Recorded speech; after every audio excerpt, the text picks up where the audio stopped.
நண்பா next work பார்த்தீங்கன்னா நமக்கு ஒரு ஆர்டரு நம்ம ஆர்டர்லாம் வந்துச்சுன்னா நம்ம எப்படி மரம்லாம் வாங்கி எப்படி நம்ம சைஸ் பண்ணி வைக்கிறோங்கிறத இந்த வீடியோ நீங்கள் பார்க்கலாம்.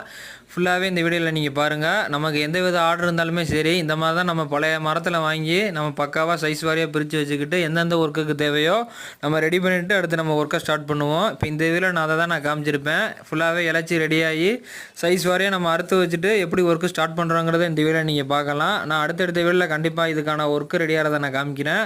ஃபுல்லாகவே நம்ம காரைக்குள்ளே தான் இதெல்லாம் நம்ம மேனுஃபேக்சரிங் பண்ணி கொடுத்துருக்கோம் நண்பா. நீங்களே வீடியோவில் பார்க்கலாம். ஃபுல்லாகவே நம்ம பழைய மரம் பர்மா டீக்கில் தான் நம்ம செய்கிறது. என் பேஜிலே நீங்கள் போய் ஃபுல்லாகவே செக் பண்ணி பார்த்துக்கலாம். கஸ்டமர் நீங்கள் வந்து எந்தெந்த மரத்தில் கேட்குறீங்களோ அந்த மரத்தில் நம்ம பண்ணுறது. இப்போ இந்த கஸ்டமர் வந்து பர்மா டீக்கில் கேட்டிருக்காங்க. அதனால் நம்ம மரம் வாங்கிட்டு வந்து இந்த மாதிரி சைஸ் வாரியாக பிரித்து வச்சுருக்கோம். நான் அடுத்து கண்டிப்பாக நான் ரெடியாகிறதெல்லாம் நான் காமிக்கிறேன். அதுக்கு நீங்கள் மறந்துடாமல் சப்ஸ்கிரைப் பண்ணிடுங்க. உங்களுக்கு இந்த மாதிரி பர்மா டீக்கில் ஃபர்னிச்சர் தேவைன்னா இந்த நம்பருக்கு கால் பண்ணுங்கள். அப்படி இல்லாட்டி வாட்ஸ்அப் பண்ணுங்கள் நண்பா.